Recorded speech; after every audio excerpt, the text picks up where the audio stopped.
नमस्ते। आज का जो विषय है वो है लघु कथा लेखन। प्रिय विद्यार्थियों, यह आपका जो है टर्म 2 का सिलेबस है, जो कि आपके पाठ्यक्रम में 5 अंक का आएगा। तो अतः इस लघु कथा लेखन को आप बहुत ही आसानी से सीख सकते हैं और इसमें आप पूरे अंक प्राप्त कर सकते हैं। ये आपका 9वीं कक्षा का टर्म 2 का पाठ्यक्रम है। तो हम जानेंगे कि लघु कथा लेखन क्या होता है और उसको हम किस प्रकार से लिखते हैं। लघु कथा शब्द का निर्माण लघु और कथा दो से मिलकर बना है, अर्थात लघु कथा गद्य की एक ऐसी विधा है जो आकार में लघु है और उसमें कथा तत्व विद्यमान है। विद्यार्थियों, लघु का अर्थ होता है छोटा। तो इस चीज़ को आपको ध्यान रखना है कि ये जो है किस रूप में होगी, छोटे रूप में होगी, कभी भी जो है बड़े रूप में नहीं होगी। तो आपको ये कैसे में लिखनी है, कम शब्दों में ही लिखने के लिए ये आपके पास आएगी। इस बात का आपको ध्यान रखना है, ठीक है। और गद्य की विधा है ये। सबसे गद्य और पद आप लोगों ने हिंदी साहित्य में सुना होगा। पद जो है गायन शैली में होता है, गद्य जो कहानी शैली में होता है, कथा शैली में होता है। इसलिए लघु कथा किस शैली में लिखा जाएगा, गद्य शैली में ये लिखा जाएगा। इसमें कोई पंक्ति, सूक्ति, इन सब चीज़ों का हम प्रयोग नहीं करते हैं, ठीक है। लघुता ही इसकी क्या होती है, मुख्य पहचान होती है। जिस प्रकार उपन्यास खुली आंखों से देखी गई घटनाओं का, परिस्थितियों का संग्रह होता है, उसी प्रकार कहानी दूरबीनी दृष्टि से देखी गई किसी घटना या कई घटनाओं का क्या होता है, उसमें वर्णन होता है। इसके विपरीत लघु कथा के लिए माइक्रोस्कोपिक दृष्टि की आवश्यकता पड़ती है। अर्थात कहने का मतलब क्या है कि बहुत ही बारीकी से आपको इस कहानी को क्या करना पड़ता है, पूरा करना पड़ता है, ठीक है।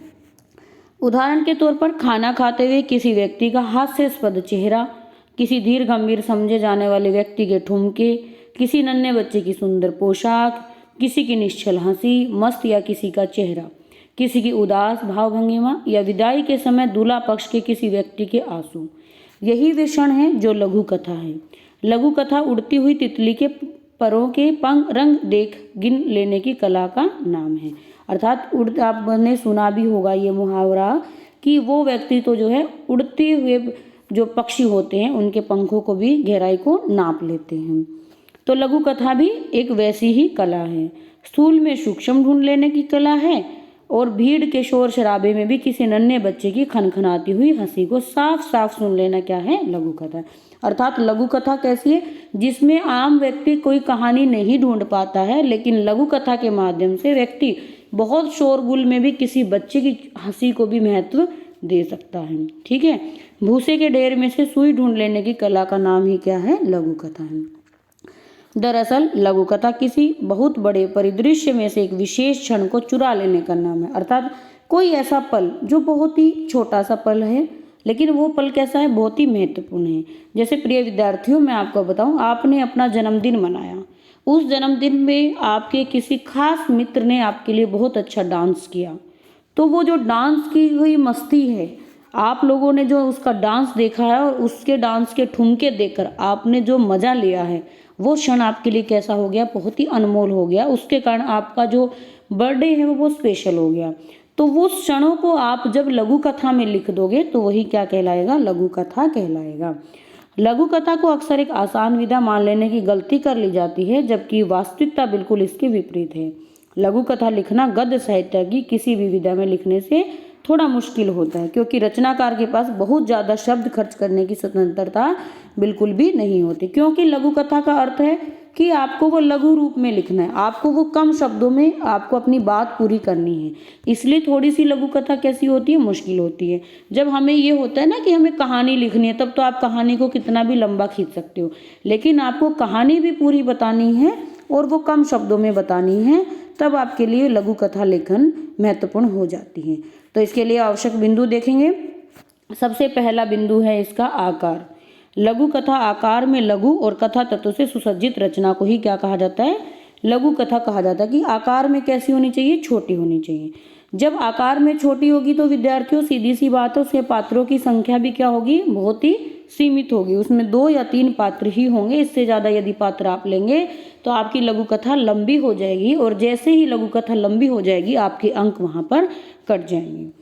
शीर्षक का चुनाव सोच समझ कर करें, या तो शीर्षक ही कहानी को परिभाषित करता हो या कहानी शीर्षक को, अर्थात जो आप नाम दे रहे हो लघु कथा का वो कहानी के अंदर झलकना चाहिए। ठीक है। लघु कथा का अंत कैसा होना चाहिए? प्रभावशाली होना चाहिए, विचारों उत्तेजक होना चाहिए कि कुछ उसमें विचार करने योग्य हो बात।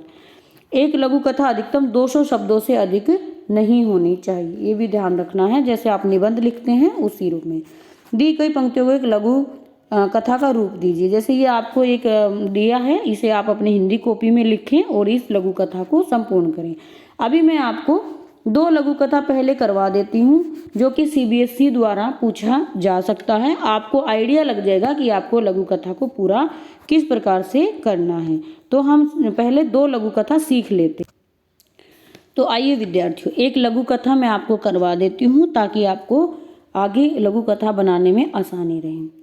कोरोना संकट के दिनों में शहर में कर्फ्यू लगा था, परंतु बंटी कहीं रुकने वाला था। उसने मोटरसाइकिल निकाली और शहर का चक्कर लगाने चल दिया। सामने नाके पर पुलिस वाले डंडा लिए खड़े थे। इसके आगे की कहानी विद्यार्थियों आपको बनानी है, तभी वो क्या कहलाएगी? लघु कथा कहलाएगी। कोरोना संकट के दिनों में शहर में कर्फ्यू लगा था, परंतु आपको शुरुआत कैसे करनी है? इन्हीं से करनी है। ठीक है, जो ऊपर में दी गई 2 पंक्तियां हैं। उसने मोटरसाइकिल निकाली और शहर का चक्कर लगाने चल दिया। सामने नाके पर पुलिस वाले डंडा लिए खड़े थे। उसे डर लगा। उसने मोटरसाइकिल मोड़ी और सीधे अपने दोस्त अमर के घर पहुंचा। ये पंक्तियां आपने क्या की? अपनी कहानी खुद से जोड़ना शुरू की। अमर को उसके पिता ने रोक लिया। उन्होंने बंटी को भी घर जाने के लिए कहा, किंतु वह अनसुनी करके वापस चल दिया। अब उसने अपनी दिशा बदल ली। वह GT रोड की तरफ चल दिया, परंतु चौराहे पर भी कौन खड़े हुए थे? पुलिसकर्मी डंडा लिए खड़े थे। वह चौराहा पार करके जाने लगा तो पुलिस ने उसे रोका। पूछा, कहाँ जा रहा है? बंटी के पास कोई जवाब नहीं था। बोला, अंकल, ढाबे पर पराठे खाने जा रहा हूँ। सिपाही बोला, इधर आ जरा, पराठे मैं यहीं खिला देता हूँ। यह कहकर उसने 2 डंडे उसकी पीठ पर मारे। बंटी चिल्लाने लगा, मुझे छोड़ दो अंकल, मैं पराठे नहीं खाऊंगा। तो इस प्रकार से आप देखेंगे कि आपको कहानी खुद से जोड़नी है। नहीं, तुझे पराठे दाल के साथ खिलाऊंगा, सिपाही ने कहा और उसे मुर्गा बनने के लिए कहा। आधे घंटे बाद उससे पूछा, और पराठे खाएगा? बंटी जैसे तैसे घर पहुंचा। अब उसे कोई गली में भी आने को कहे तो पहले पूछ लेता है, अरे पराठे वाले तो नहीं खड़े? तो इस प्रकार से आप इस कहानी को, लघु कथा को पूरा कर सकते हैं और आपको पूरे इसमें विद्यार्थियों 5 अंक मिलेंगे। आप अभी से अपनी तैयारी शुरू कर दीजिए, क्योंकि अब ये लघु कथा है। जब आप 10वीं कक्षा में पहुंचेंगे तब आपको वहाँ पर संदेश लेखन आएगा, तो आपको ये जो लघु कथा है उसमें बहुत ही सहायता करेगा। एक और मैंने आपको ये लघु कथा दी है, आपको मैं इसकी PDF उपलब्ध करवा दूंगी। आप डिस्क्रिप्शन बॉक्स से जो है इसकी PDF ले सकते हैं और अपनी हिंदी कॉपी में इन दोनों लघु कथाओं को लिख सकते हैं। यदि वीडियो पसंद आई है तो विद्यार्थियों वीडियो को कृपया शेयर करें, लाइक करें और आपकी जो भी क्वेरीज हैं, यदि आपको कुछ समझ में नहीं आया तो आप कमेंट बॉक्स में मुझसे पूछ सकते हैं। मिलते हैं विद्यार्थियों अगली वीडियो में, तब तक के लिए जय हिंद, वंदे मातरम।